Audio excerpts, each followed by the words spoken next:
దేవుని బిడ్డలారా, దేవుని స్తుతిస్తే ఎన్నో మహిమ కలిగినటువంటి ఆశీర్వాద కృపలు ఆయన వద్ద నుంచి మనకి పంపిస్తూ ఉన్నారు. 316 కూడా ప్రతి ఒక్కరు కూడా ఉన్నవారు, బైబిల్ పాఠ్య పుస్తకాలు లేనివారు కూడా పాఠ్య పుస్తకాలు పక్కన వారికి చూపించండి. బైబిల్ ఎంతమందికి ఉన్నాయి? బైబిల్ ఉన్నవారు, బైబిల్ లేనివారు చేయలేకపోతే బైబిల్ లేనివారు ఎంతమంది ఉన్నారు? వాళ్ళకి బైబిల్ లేనిదే దేవుని వాక్యం హృదయంలో ఉండదు, దేవుని ఆశీర్వాదం మన దగ్గర రాదు. బైబిల్ ఖరీదు 220 రూపాయలు. మనం ఎన్నో వేల రూపాయలు ఖర్చు చేస్తున్నాం, కానీ ఒక బైబిల్ కొని లేని వారికి ఇవ్వడానికి చాలా ఇబ్బంది పడుతుంది.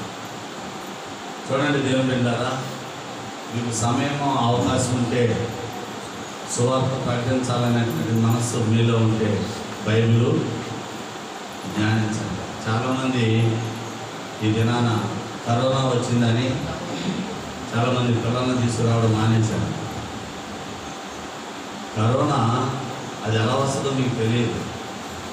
కరోనా వచ్చేది ప్రార్థనకు వస్తే రాదు, ప్రార్థనకు రాకుండా ఇళ్ళ దగ్గర ఉంటేనే వాళ్ళకి వస్తుంది. దేవుని బిడ్డ జాగ్రత్త. ఇప్పుడు రాత్రి మనం చూసుకున్నాం, మనుషులు లక్ష్య పెట్టే వాటిని ప్రభు జాగ్రత్తగా వినండి. ఆల్రెడీ నాకు తెలుసది, ప్రభువు మనుషులు లక్ష్య పెట్టే వాటిని దేవుడికి ఇష్టం లేదు. మీకు తెలియని విషయం, ఇవాళ అనేక వేల మంది పాస్టర్లు ప్రాణాలు బలంగా పెట్టి కరోనా వచ్చినటువంటి వ్యక్తుల దగ్గరికి వెళ్ళి సువార్త ప్రకటిస్తున్నారు. అది స్వయంగా నేను చూస్తున్నాను. కొంతమందికి మేము కూడా చేసి వచ్చాం. కానీ నేను ఇన్ని నెలల నుంచి చేస్తున్నాను. కానీ మరి రావాలి వచ్చినా వెళ్ళడానికి ఇబ్బంది లేదు. ఎందుకంటే నా ప్రభు నన్ను రక్షించడానికి సిద్ధంగా ఉన్నాడు. హల్లెలూయా. నేను నక్కలాంటి వాడిని కాదు. నా దేవుడు నాకు ఇచ్చినటువంటి శక్తి సింహం వలె గర్జించడానికి, అపవాదిని పారదోలే శక్తిగా చేయడానికి. హల్లెలూయా, హల్లెలూయా. అలాంటి వ్యక్తులుగా ఉండాలి. పిల్లలను దాచిపెట్టి తగ్గిపెట్టిలో పెట్టుకొని వచ్చారనుకో, తగ్గిపెట్టిలో పెడితే ఏమైంది? ఊపిరాడిద్దా? ఊపిరాడు. జాగ్రత్త సుమా. నేను చెప్పేది ప్రతి ఒక్కటి మీరు ఆషామాషాగా తీసుకోబాకండి. ప్రతి ఒక్కటి జరిగి నెరవేర్చాలి. లేకపోతే ఆకాశంలో ఉన్నటువంటి ప్రభువుని కిందకి దింపుతాను, విడిచిపెట్టను. ప్రాణమన్నా వదిలిపెడతాను తప్ప నా మాట కానీ దేవుడు ఎనకపోతే మాత్రం విడిచిపెట్టేది లేదు. అలాంటి వ్యక్తిత్వం కలిగిన వాడిని. ఇవాళ ఇన్ని కార్యాలు మనం చూడగలుగుతున్నాం అంటే దేవుడితో ఎంత సహవాసం కలిగి ఉంటేనో ఆ అపవాదిని పారదోలేటువంటి శక్తిని ఇచ్చాడు దేవుడు. హల్లెలూయా. అలాంటి సంఘంలో ఉండి మీరు బలహీనులుగాను, మనుషుల మాటలు లక్ష్య పెట్టేవారు గాను, దురాత్మలకి సంబంధికులు కానీ మీరు ఉండడానికి వీలు లేదు. అలా ఉన్నారా? అది మాత్రం ఇమ్మీడియట్గా మిమ్మల్ని పట్టుకుంటుంది. హల్లెలూయా, హల్లెలూయా.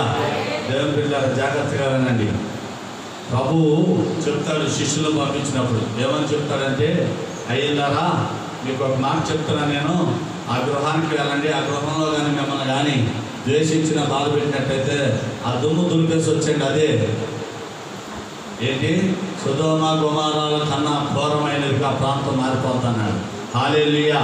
దేవుని పిల్లలారా, ఒక ఎవరికి ఒక ప్రవర్తకు కానీ పాపం వస్తే ఏమైపోద్దో తెలుసా? కనుమరుగైపోద్ది, కనపడలేక. జాగ్రత్తగా ఉండాలి. చెప్తున్నాను, ఎవరు ఎన్నాళ్ళు బ్రతుకుతారో ఎవరికి తెలియదు. అదంతా కూడా దేవుని చేతిలో ఉంది. ఎవరి చేతిలో ఉంది? దేవుని చేతిలో ఉంది. ఆ దేవుని చేతిలో ఉన్న వారిని దేవుడిని దుఃఖపరిచే వ్యక్తులుగా మనం ఉంటే జాగ్రత్త సుమా. నువ్వు ఏడుస్తూ ఉండాల్సిందే. యోహాను సువార్త 16వ అధ్యాయం 20వ వచనంలో చెప్తాడు ప్రభు, నువ్వు లోకంలో ఏడిస్తే నిన్ను ఎక్కిస్తారే తప్ప నిన్ను కనికరించేవాడు ఒక్కడ కూడా కనపడ్డా. ఒకనొక దినాన నువ్వు దేవుడి సన్నిధిలోకి కుటుంబం అంతా పరిశుద్ధ దినాన మీరు వచ్చి పరిశుద్ధులుగా కూర్చోకపోతే రేపొద్దున ఏడ్చే రోజు వస్తుంది. నాకు చాలామంది ఫోన్ చేస్తూ ఉంటారు, అయ్యా ప్రార్థన చేయండి అని. ప్రార్థన కళ్ళు మూసుకోగానే ప్రభు అంటాడు, అలా చేయబోగాడు తగ్గితే మరి దొరకరు కనపడదు అంటారు. అలా చేయండి, నాకు చేస్తాను. జాగ్రత్త దేవుని పిల్లరా. ఈ దినాన నేను మీ అందరికీ హెచ్చరికలు చేస్తున్నాను. ఎందుకంటే అపవాది చూస్తూ ఉన్నాడు, మన ఉన్న సంఘాలని ఆపేయాలని ఎంతో మనుషుల్ని భయభ్రాంతుల్ని చేస్తున్నాడు. ఎందుకంటే చాలా సంఘాలు ఉన్నాయి, చాలామంది ఉన్నారు, కానీ ఎవరికి లేనటువంటిది అది మన మీదకే వస్తుంది. దానికి కారణం ఏంటంటే అనుక్షణము మనం దాన్ని తొక్కుతూనే ఉన్నాం. అందుకని అది మన మీదే ఎక్కువగా దాడి చేస్తుంది. ఎక్కువగా దాడి చేసే కొద్దిగా ఎక్కువగా ప్రార్థన చేసేవారుగా ఉండాలి. హల్లెలూయా, హల్లెలూయా, హల్లెలూయా. నిజం దేవుని పిల్లలు, ఏదన్నా కానీ సమస్య వచ్చిందంటే ముందుగా నేను అన్నీ తిన్నామని పొద్దున్నే తెచ్చిపెట్టుకుంటాను. దేవుడు అంటాడు, ఆ రోజు మాత్రం ఏం ముట్టుకోబాగా అంటాడు. అన్నీ అట్టగా మిగిలిపోతాయి. హల్లెలూయా.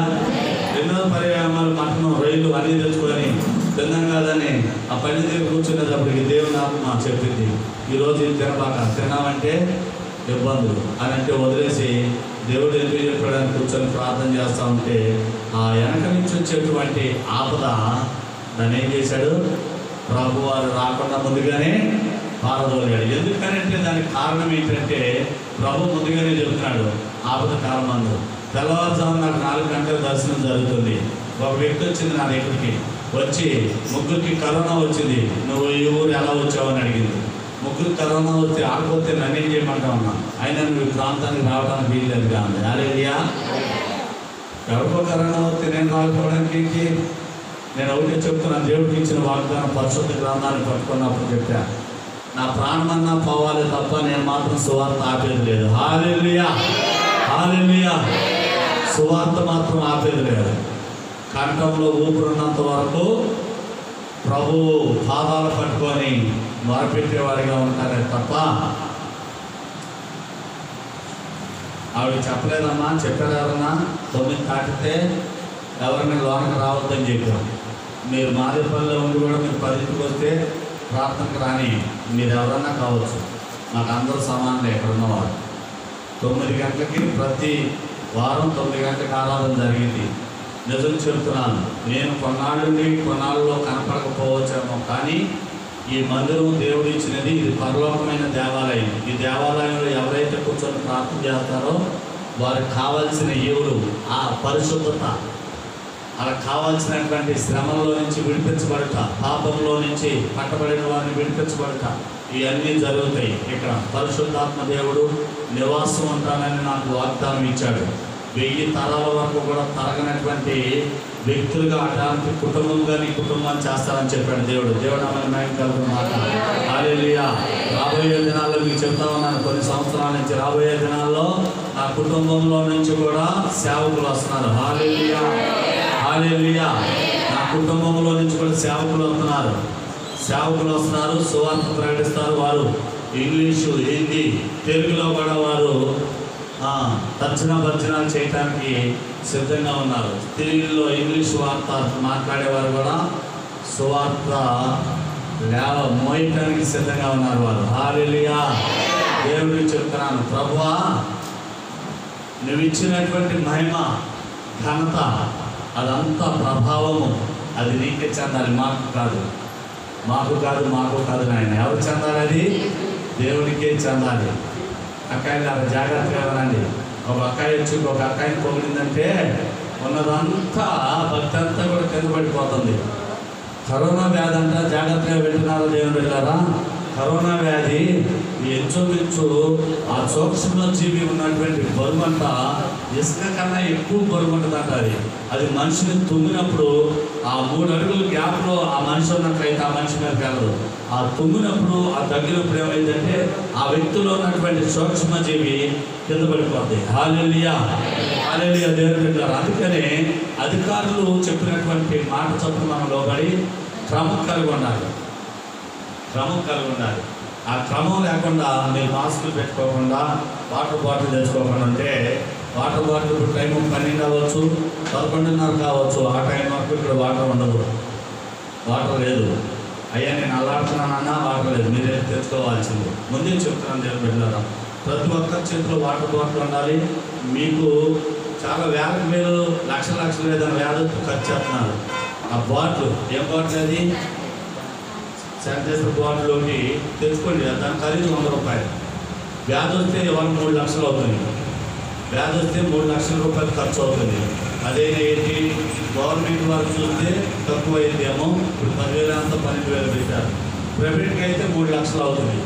ఆ 3 లక్షలు ఖర్చు చేసుకునే శక్తి నీ దగ్గర నా దగ్గర లేదు కనుక ప్రభు ఆ ఆశీర్వాదం దేవుడు మనకి ఇస్తాడు కనుక ఆయన చెప్పిన మాట ఏంటంటే, మనం కూడా పాటిద్దాం, తప్పేం లేదు. దాంట్లో చేతులు పరిశుద్ధపరచుకోవడం తప్పలేదు, శానిటైజర్ రాకూడదు, ఆ మందిరంలో ఎవరా అనేటువంటి ఆలోచన కలిగి దేవుని మందిరాన్ని వస్తున్నారు.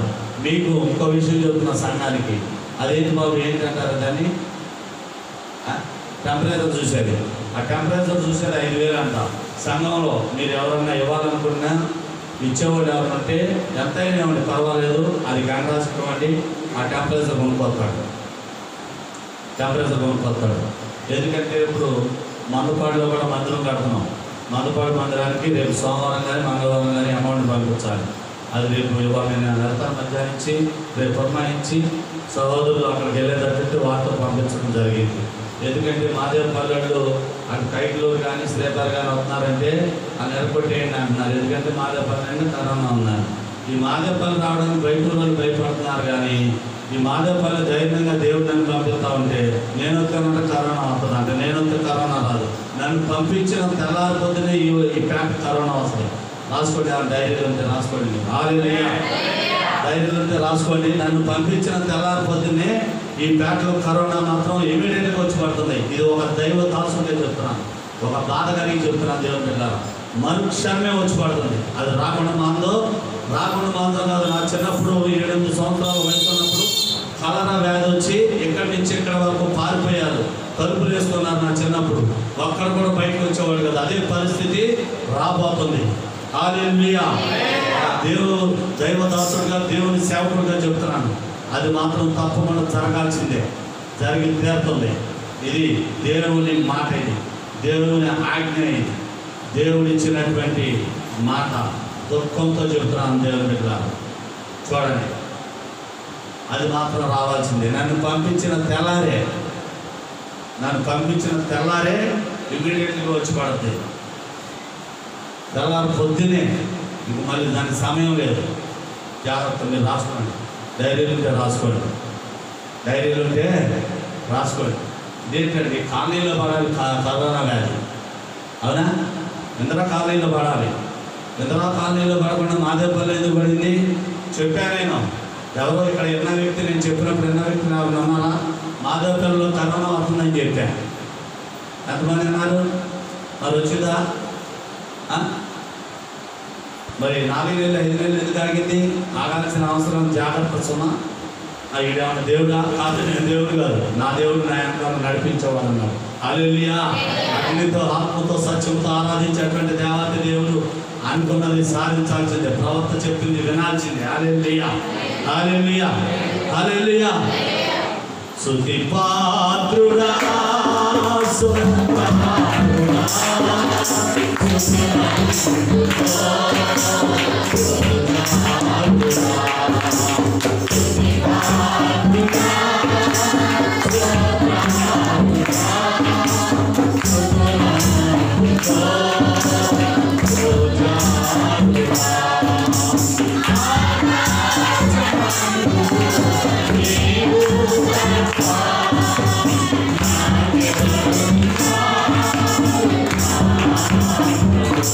Thank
you.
డయాస్ మీద ఉన్నప్పుడు దిగకూడదు. ఒకసారి అది అల్లదా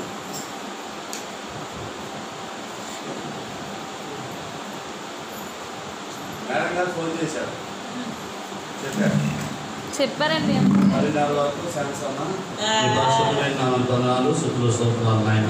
యేసు ప్రభువా, నీ కృపాని కనికరము దయచేయండి. నీ ఆత్మతో నింపండి.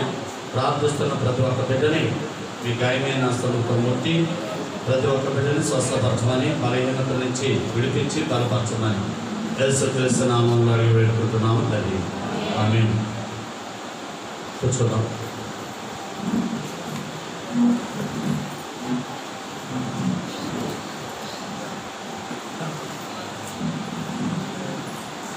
ఒకటో సమూయేలు గ్రంథము 16వ అధ్యాయము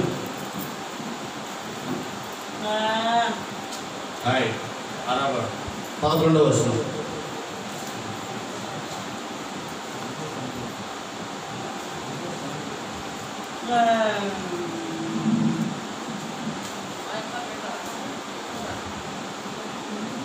చెప్పండి రండి. జయాస్ మీద ఉన్నప్పుడు ఈ దాసులమైన మేము సిద్ధముగా ఉన్నాము.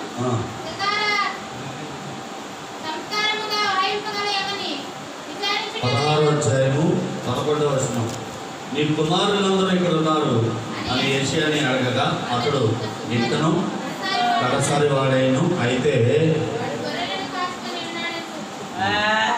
మహాపరిశుద్ధుడ, ప్రేమగా మా తండ్రి, నీ పరిశుద్ధమైన వందనాలు, శుద్ధులు స్తోత్రాలు ప్రభు.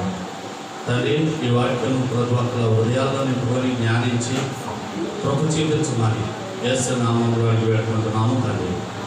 ఆమేన్. దేవుని బిడ్డలారా, ఇది ముగించేద్దాము. ఈ క్షణం ఎందుకంటే చాలా ఇబ్బందికరంగా ఉంది కదా, ముగించేద్దాము. దేవుని చిత్తమైతే ఒక 2 వారాల పాటు లైవ్ పంపిస్తాను. ఆ లైవ్ చూడండి. అందరికీ వందనాలు.